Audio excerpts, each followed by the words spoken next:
I saw in my vision by night.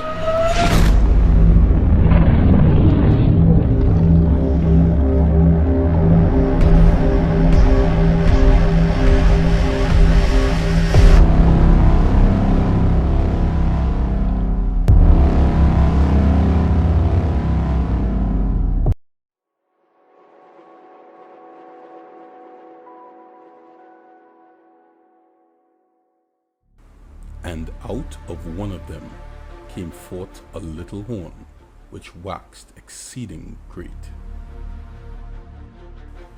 The fourth kingdom, Rome, distinctly different from its predecessors. But why was it important to highlight these facts concerning the fourth kingdom? As we delve into the Bible, we will understand.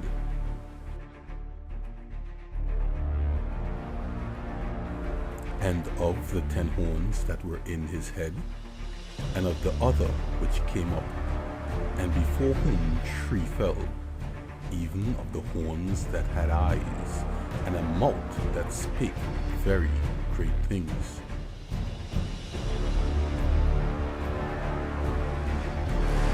I beheld, and the same horn made war with the saints, and prevailed against them.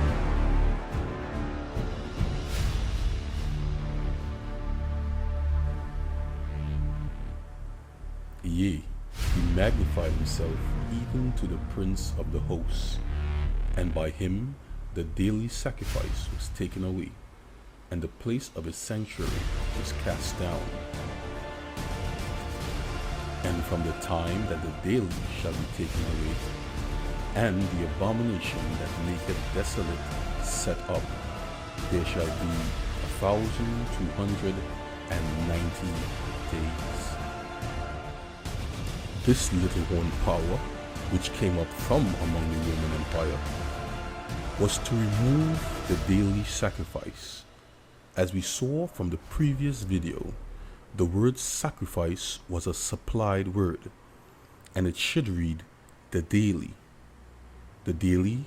being pagan Rome.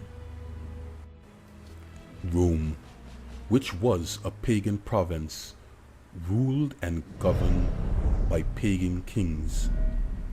But the Bible states that this little horn would remove the daily, or remove paganism, and set up a new political order. We are given more clues to the little horn power. For he shall subdue 3 kings, or 3 provinces of Rome. He shall speak great things against the Most High, and he shall persecute the saints.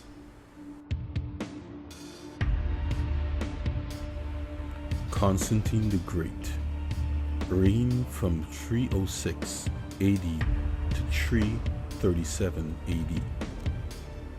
He was accredited as being the first Christian emperor. Though Constantine would be credited with being the first Christian emperor, we can only understand the setting up of the little horn as we jump to the year 508 AD. As we look at the French monarch Clovis I, it was in the year 508 AD that Clovis was baptized into Christianity. The revolution by the Heruli, Goths, and Vandals who conquered Rome, and they embraced an Arian faith, became an enemy to the little horn. The little horn, or the papal power. It was at this time that Justinian decreed the Pope to be the head of the church and the corrector of heretics.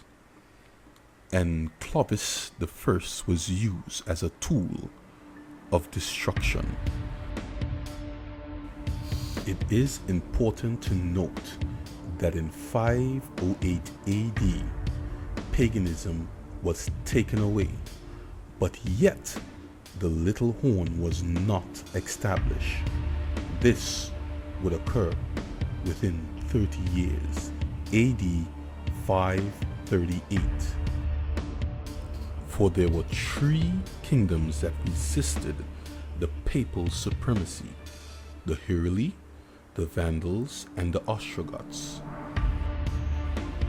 In 538 AD, the last of the remaining horns were plucked up by the little horn.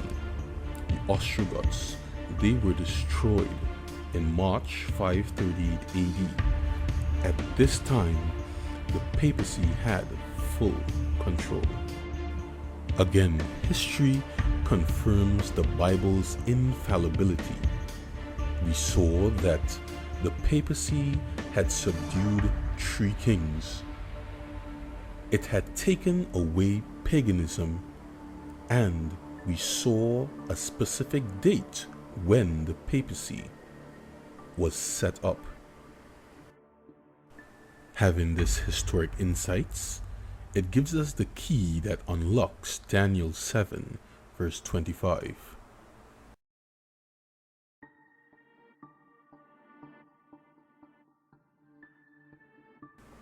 And he, the papacy, or the little horn, shall speak great words against the Most High, and shall wear out the saints of the Most High, and think to change times and laws.